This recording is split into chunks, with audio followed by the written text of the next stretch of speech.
Bueno, vamos a comenzar con el adenoma, productor de ACTH. Este adenoma también lo podemos encontrar como adenoma corticótropo o también como corticotropinoma. Este adenoma pues va a tener su presentación clínica como el síndrome de Cushing, el cual lo vamos a ver más adelante, y va a corresponder al 10% de todos los adenomas, aunque por lo que recuerdo igualmente en la tabla que nos presentó la doctora ayer, ahí presentaban que, bueno, ahí mencionaban que era del 15%. Este adenoma va a tener su frecuencia con respecto al sexo femenino y masculino de 8 a 1 y puede presentarse tanto como microadenoma como macroadenoma. La siguiente, por favor.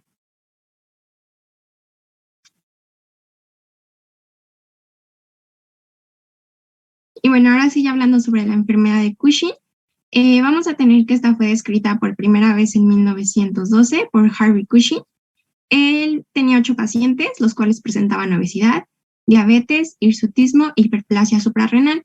Después a estos pacientes les realizó una biopsia, más bien una biopsia, y encontró que tenían un adenoma basófilo en la hipófisis. Como tal, la enfermedad de Cushing pues, se va a presentar como consecuencia de un tumor productor de ACTH. Bueno, el ACTH va a tener, más bien va a empezar a interactuar con los receptores que se encuentran en las glándulas suprarrenales y va a estimular la producción de cortisol, el cual pues va a terminar afectando pues prácticamente a todos los órganos y sistemas. Y bueno, vamos a tener que este adenoma pues mayormente se va a presentar como microadenoma benigno. Este va a ser, bueno, de igual manera ayer se mencionó que era menor a 10 milímetros, pero en este caso va a presentarse en un 50% menor a 5 milímetros, aunque también se han descrito microadenomas de 1 milímetro en este caso. Y vamos a tener que este se va a presentar como un adenoma basófilo o cromófobo, el cual se puede encontrar en cualquier localización mientras se encuentre dentro de la hipófisis, de la adenohipófisis. La siguiente. Y bueno, ahora ya revisando como tal cómo se da, pues vamos a tener que este adenoma va a generarse de manera espontánea y va a provocar que haya una hipersecreción de ACTH. Esta hipersecreción pues va a provocar que también haya hipercortisolismo, el cual va a suprimir el eje hipotálamo hipofisiario normal y también la liberación de SRH. Esto pues va a terminar suprimiendo la regulación hipotalámica de la variabilidad circadiana y también de la capacidad de respuesta que hay ante el estrés. La siguiente.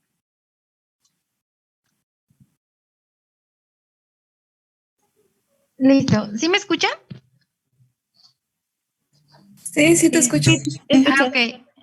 Tengo apagada la cámara porque estoy teniendo problemas de conexión. Entonces, si me dejan escuchar en algún momento, me avisan, por favor. Ok. Bueno, vamos a comenzar hablando sobre el cuadro clínico de la enfermedad de Cushing.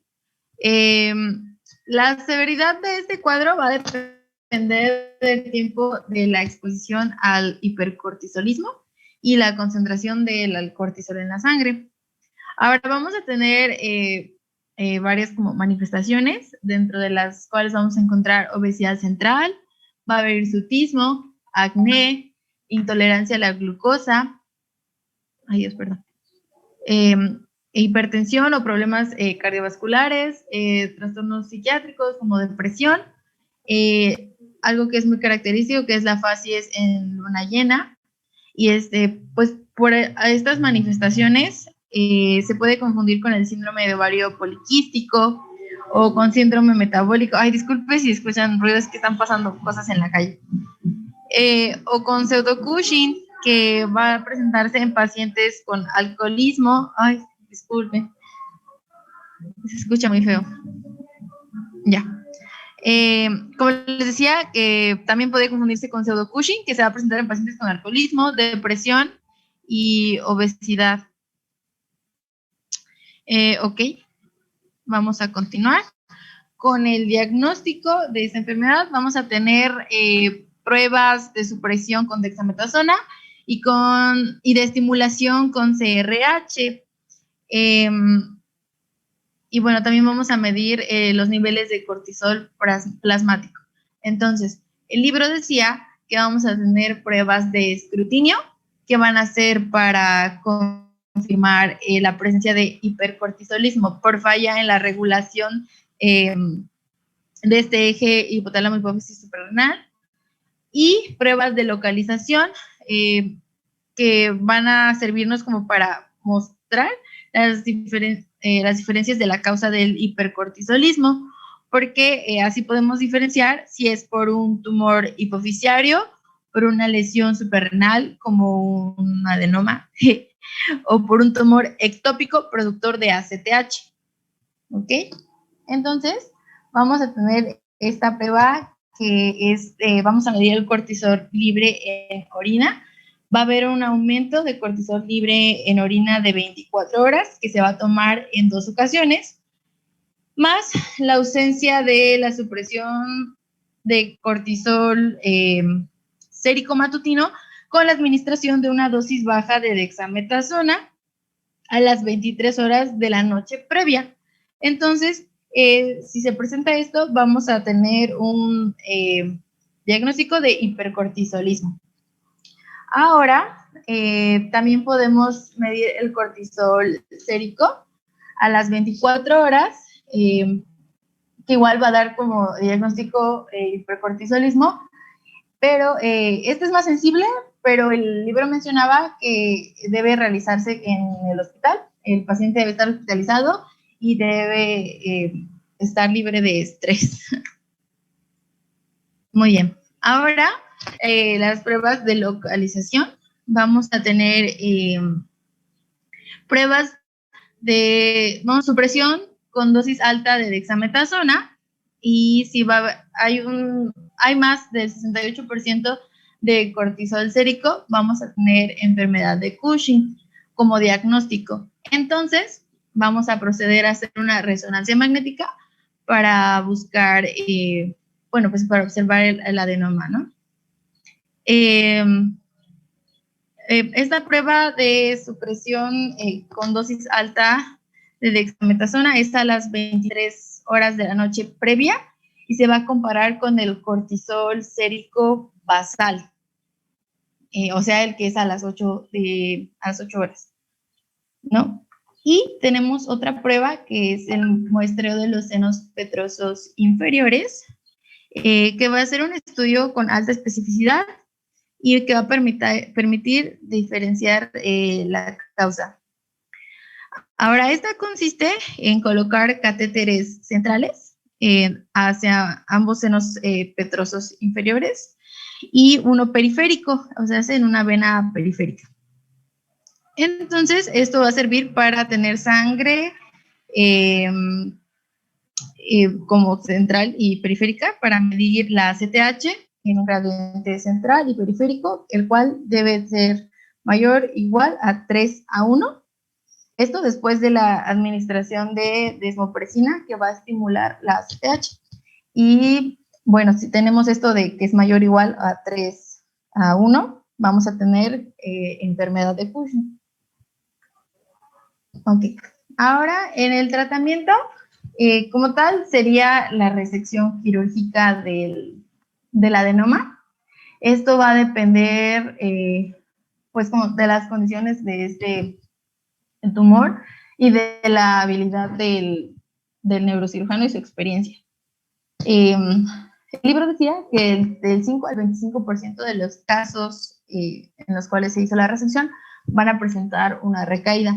Entonces, puede ser necesario la utilización de la radioterapia, y también se puede hacer una suprarrenalectomía bilateral, que sirve como, pues, para disminuir como los niveles de cortisol, ¿no?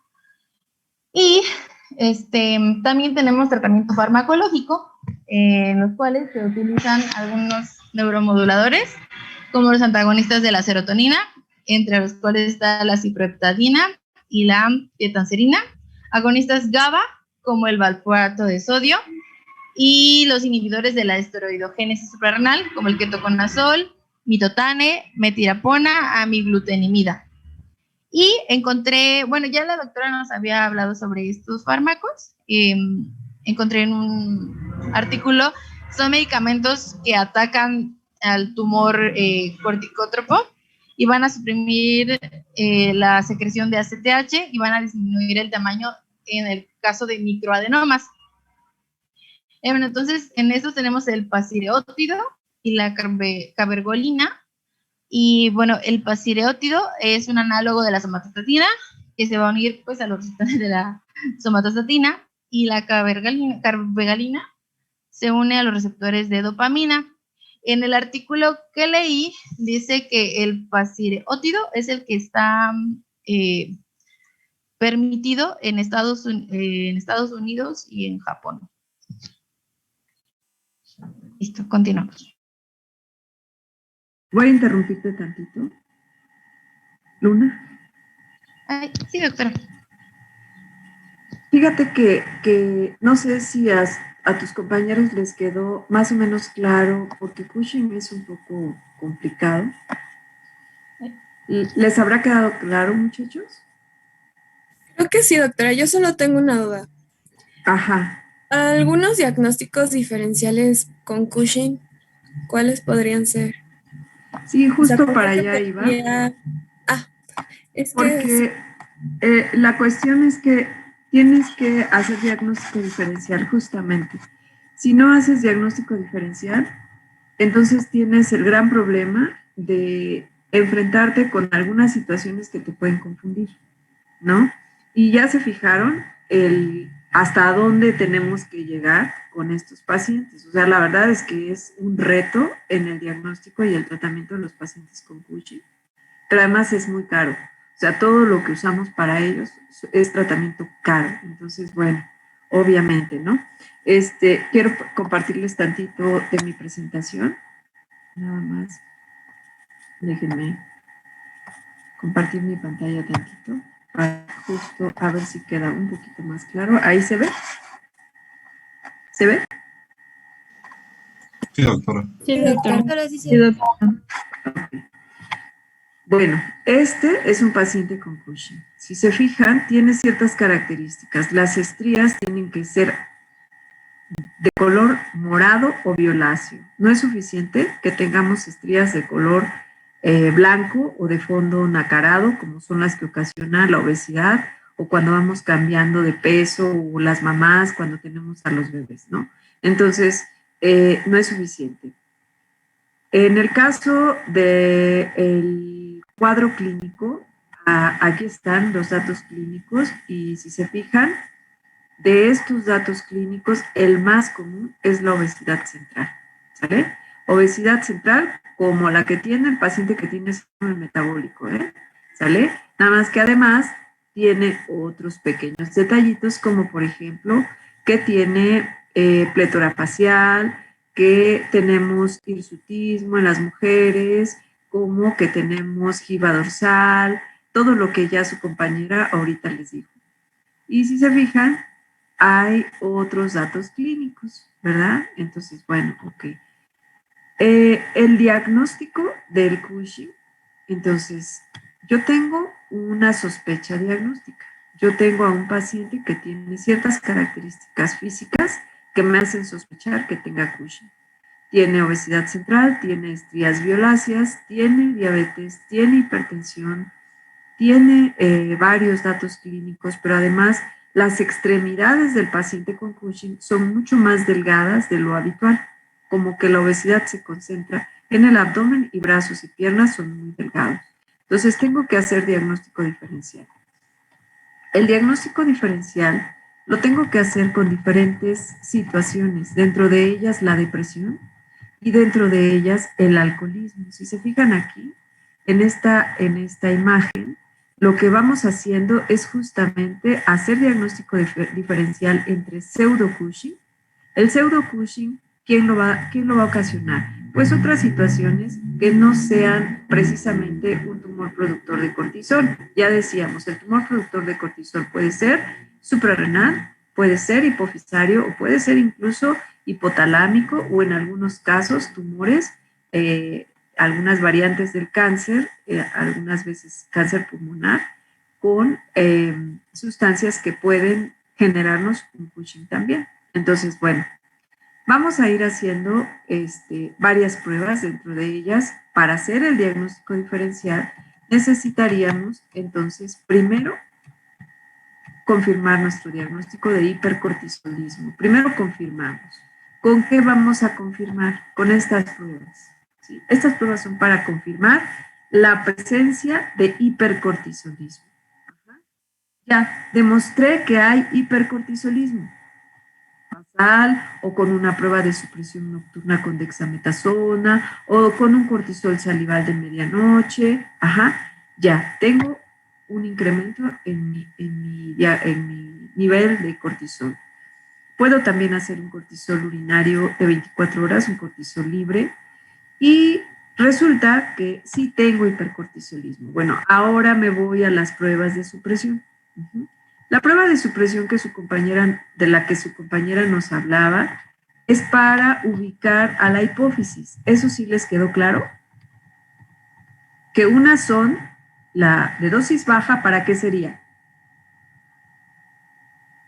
La de dosis baja, Héctor, ¿para qué sería? En esa me quedó duda, doctora. Decíamos, primero confirmamos la presencia de hipercortisolismo, ¿sale? Esa es para confirmar que tienes efectivamente hipercortisolismo y no tienes a un paciente con pseudo Cushing.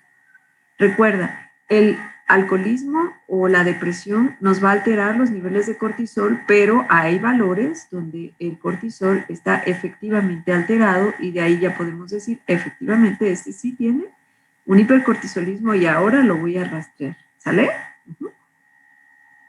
Luego me voy a mi esquemita. Entonces, si se fijan, dependiendo del valor de cortisol, entonces vamos agregando pruebas, ¿verdad? Por ejemplo, en esta, donde yo tengo un cortisol con una dosis baja de dexametasona y mis niveles de cortisol son menores de 1, entonces se descarta el Cushing. Acá, por ejemplo, si tengo un cortisol urinario alto, pero en la prueba de cortisol se muestra que hay supresión, pues entonces también. Solamente voy a pasar a mi paciente a pruebas especiales, como la prueba de supresión con dosis altas de dexametasona, si yo tengo sospecha de que tiene un tumor en la hipófisis. Y entonces busco, en el caso del cortisol, con la prueba de supresión con dosis alta, tengo que administrar 2 miligramos cada 6 horas durante 2 días. Esto se administra por vía oral y luego lo vuelvo a medirle. Primero mido cortisol urinario basal, después le doy su dexa y luego le mido cortisol urinario en el segundo día después de la supresión. ¿Sale? Y voy a comparar estos resultados, este con este, y tiene que haber una reducción del cortisol de más del 60%, ¿sí? Si nuestra sospecha diagnóstica va confirmando el que se esté provocando un problema en la hipófisis, entonces sí voy a hacer otras pruebas. Por ejemplo, la prueba de estimulación con CRH es una prueba que también podemos hacer en el paciente con síndrome de Cushing y que estamos buscando localizarlo. Ajá, entonces primero, acuérdense, confirmación y luego localización, ¿sale? La prueba de supresión con dosis baja para confirmación, la prueba de supresión con dosis alta para localización, ¿de dónde? Suprarrenal o hipófisis, acuérdense, ¿sí? Si nosotros tenemos diferentes pruebas, las tenemos que saber utilizar para ir ubicando a nuestro tumor. Y por acá tenía lo de la resonancia que decía su compañera del muestreo de senos petrosos, donde lo que se hace es un cateterismo de los senos petrosos y se administra un fármaco que estimula la liberación de ACTH, ¿verdad? Y entonces, esto pues es obviamente la imagen, porque además es radiología intervencionista, hay que meterse hasta adentro y hay que tomar primero gradiente acá y acá sin estimulación, y después hay que estimular y volver a tomar muestras, ¿sale? Entonces, si se fijan, estas ya son pruebas como más especiales para el paciente con síndrome de Cushing, y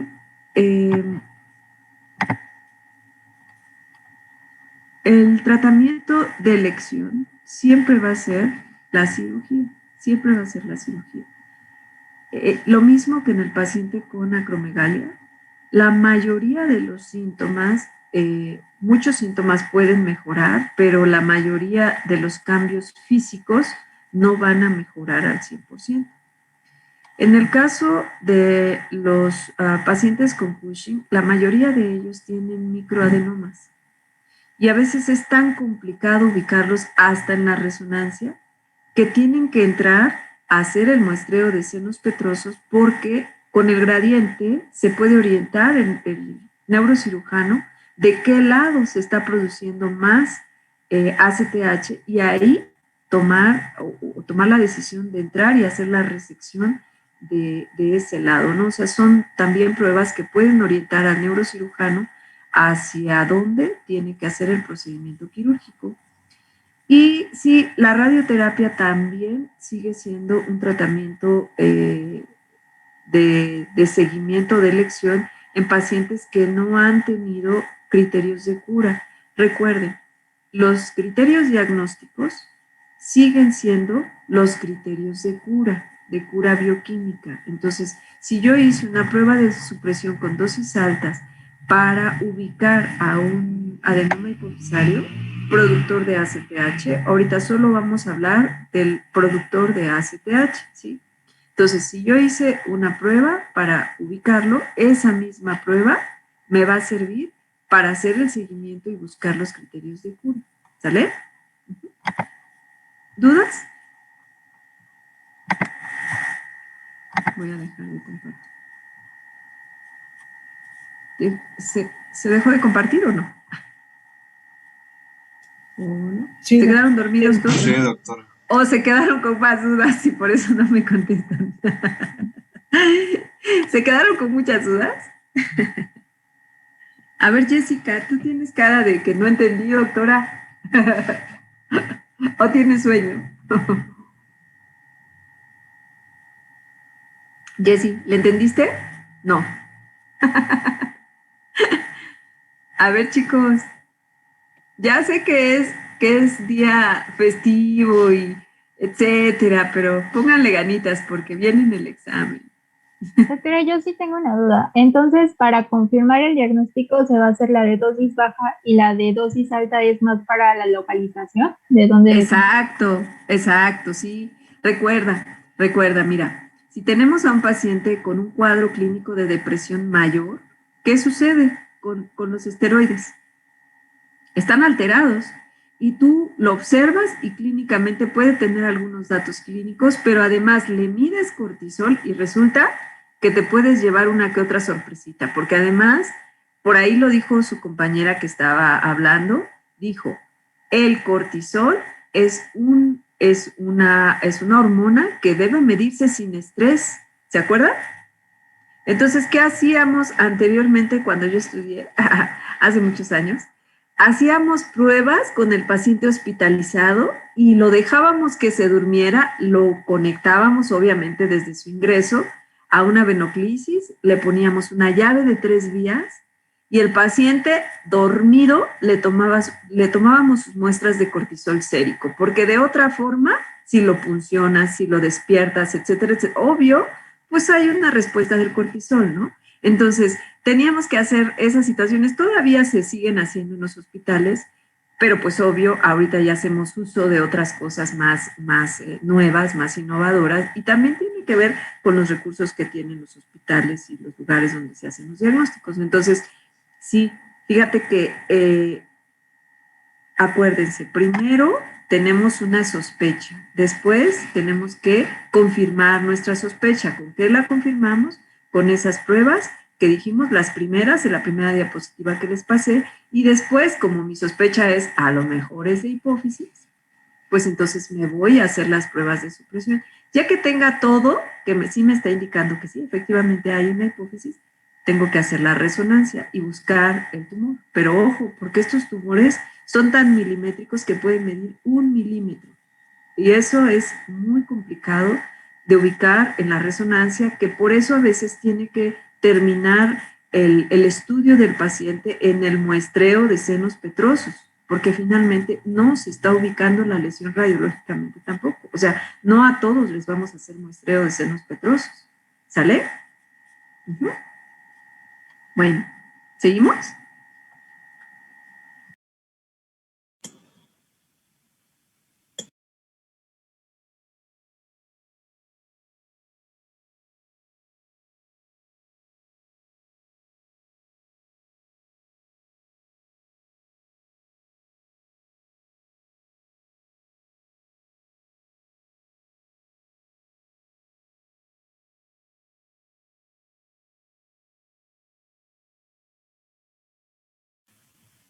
Bueno, vamos a hablar de ritmo. Siguiente, por favor. Yo escucho muy mal el audio de Alejandro. O de Ángel. ¿Quién está hablando? ¿Ángel? Ángel. Sí, no te escucho muy bien, pero no sé si sea solamente yo. Sí, no se oye muy bien.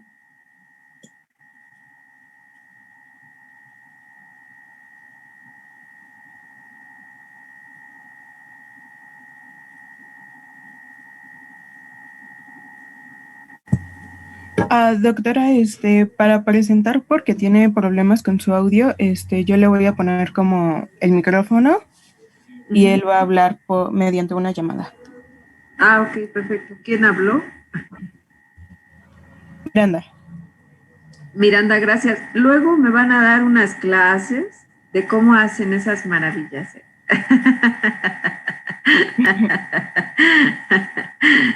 Bueno. Suena. ¿Sí? Ya, sí. Ok. Bueno, comencemos hablando del concepto. Bueno, los hipopituitarismos se van a entender como afecciones que van, bueno, un conjunto de afecciones que van a ser de etiología diversa y que van a ocasionar la pérdida total o parcial de la función adenohipoficiaria. Y cuando le agregamos, se entiende por hipopituitarismo que afecta a una o varias hormonas. Y cuando le agregamos el prefijo pan, se entiende que afecta a todas las hormonas. Entonces esos van a ser los que vamos a hablar ahorita. Siguiente, por favor.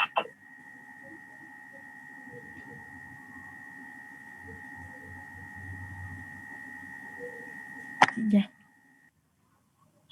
Ok, es que a mí todavía no me cambiaba, pero bueno. Vamos a tener que las manifestaciones clínicas van a depender de la extensión del déficit de la extensión del déficit, de las hormonas afectadas o la hormona afectada, de la edad del paciente, de la velocidad de la instauración de la enfermedad. Y se mencionaba que también son más relevantes cuando las hormonas que están afectadas son las hormonas que controlan glándulas periféricas, como lo puede ser la estimulante de tiroides o la adrenocorticotropa. Y bueno, se mencionaba que las manifestaciones clínicas van a aparecer cuando se tenga el 75% de la glándula destruida y con 90% de destrucción vamos a tener un déficit total. Y bueno, también se mencionaba que estos déficits pueden ser tanto reversibles como irreversibles. Y hablaríamos de uno reversible, por ejemplo, si es una masa la que está comprimiendo y pues se extirpa o se reduce y así podemos revertir, vaya. O es irreversible cuando, por ejemplo, es un daño permanente como por ejemplo una radioterapia. Siguiente, por favor.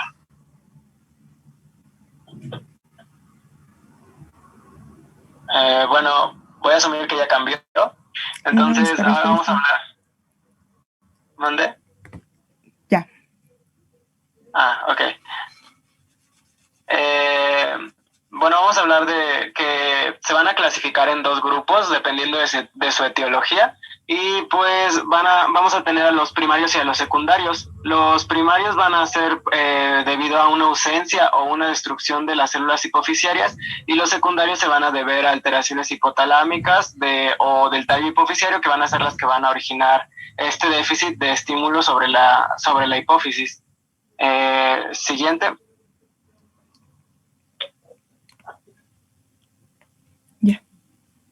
Ahora vamos a hablar de los hipopituitarismos primarios. Ya está la diapositiva de adenomas. Ya está. Ah, bueno, perdón, es que no veo. Y bueno, vamos a tener en primer lugar a los adenomas hipoficiarios, que van a ser dentro de los hipopituitarismos primarios, van a ser los más frecuentes.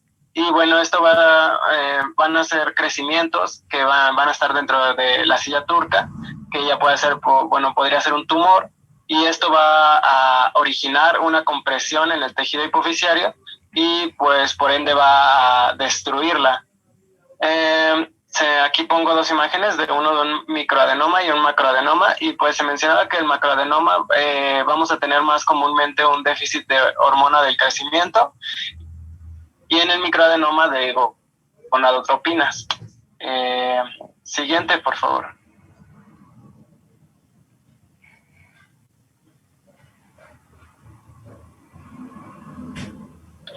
Ahora vamos a hablar de necrosis, que pues vamos a tener varias causas de necrosis.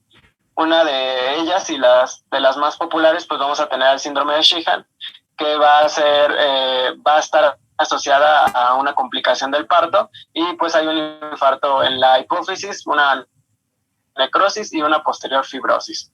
Pero pues vamos a tener también otras causas de necrosis, como lo podrían ser una arteritis de la temporal, las meningitis también se mencionaban, la malaria, la eclampsia, y también se mencionaba que incluso puede aparecer sin causa o sin alguna enfermedad previa una necrosis.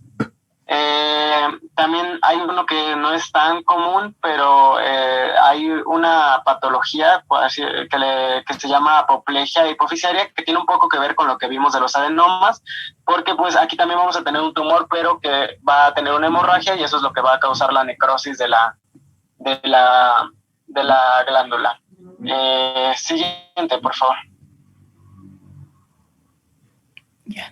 Y bueno, aquí vamos a tener otras causas de panhipopituitarismos primarios, que pues entre ellos vamos a tener el traumatismo craneoencefálico, que puede ser de incluso una intensidad moderada, que van a causar el daño hipoficiario, y también podrían de hecho causar daño hipotalámico, y el daño o el déficit que causan, que va a ser principalmente de hormona del crecimiento, y puede ser evidente inmediatamente después del suceso, o incluso puede empezar a ser evidente después de unos meses o incluso años.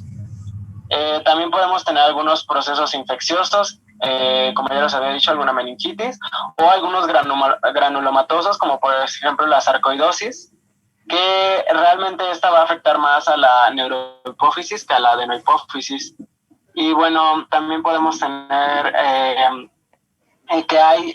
aquí les pongo una de hipofisitis linfocitaria, que se ha visto, el artículo decía que últimamente, que vamos a tener el cuadro típico va a ser el de una mujer en puerperio, que va a desarrollar hipopituitarismo y también una masa hipoficiaria tras la cirugía. Y bueno, al estudio histológico vamos a ver que no vamos a tener tumores, y la hipófisis se va a encontrar parcialmente necrótica con un gran infiltrado linfocitario. También vamos a tener algunas otras causas, como lo puede ser la hemocromatosis, que vamos a tener aquí pues altos niveles de hierro, y pues precisamente por esto puede causar el déficit de la glándula por depósito de hierro en las células hipoficiarias. Y también podemos tener, por ejemplo, algunas otras causas como las metástasis, se mencionaba que unas de las más comunes son, por ejemplo, las del cáncer de mama o las del cáncer de pulmón. Esta me parece ser que es de un cáncer de mama, la que aparece en la imagen. Y también podemos tener algunas otras causas, como por ejemplo un aneurisma que va a ser dilatado sobre la silla turca, y esto va a generar también compresión de la glándula y también, pues por ende, destrucción. Siguiente, por favor. Bueno, y ya hablando de hipopituitarismos secundarios, siguiente, por favor. Estos se van a deber, a varias lesiones del sistema nervioso central o del hipotálamo, y entre las más frecuentes vamos a tener que son las traumáticas, como lo son la fractura de la base del cráneo o las secuelas quirúrgicas. Y en ocasiones vamos a tener que se pueden dar por un obstáculo externo al flujo de vasos porta, como los tumores o aneurismas que causan compresión de estos. Estas provocan una interrupción del flujo normal de las hormonas liberadoras o tróficas hipotalámicas hacia la hipófisis. Un ejemplo claro son las alteraciones del tallo hipofisiario, ya que estas van a actuar como una barrera física o funcional que van a interrumpir el flujo de estas neurohormonas hipotalámicas. Siguiente, por favor. Entre las alteraciones del hipotálamo tenemos las que se producen por un déficit de los factores liberadores hipofisiarios, y por lo tanto van a producir hipopituitarismo, como los tumores primarios o metastásicos del hipotálamo o del tercer ventrículo, las neoplasias infiltrantes como linfomas o leucemias, y los tumores ocupantes de espacio como pinealomas, y el craniofaringioma, que es la causa de hipopituitarismo más frecuente en niños. Siguiente, por favor. Como lo había ya mencionado mi compañero, la sarcoidosis, la hematomacrosis y la lipoidosis suelen cursar con disminución de hormona estimulante de tiroides, las gonadotropinas y la hormona del crecimiento, y con menor frecuencia de otras hormonas hipofisuarias, y puede haber una elevación de la prolactina. Se sabe que alteraciones físicas como o del peso corporal también pueden provocar deficiencias funcionales hipotalámicas, por ejemplo, la malnutrición, anorexia nerviosa, el estrés o la privación afectiva, que en algunos casos puede dar enanismo. Siguiente, por favor. También pueden ser por causas iatrogénas, como el déficit de la hormona adenocorticotropa tras tratamientos prolongados con glucocorticoides, o secreción alterada de gonadotropinas después de un tratamiento con anticonceptivos.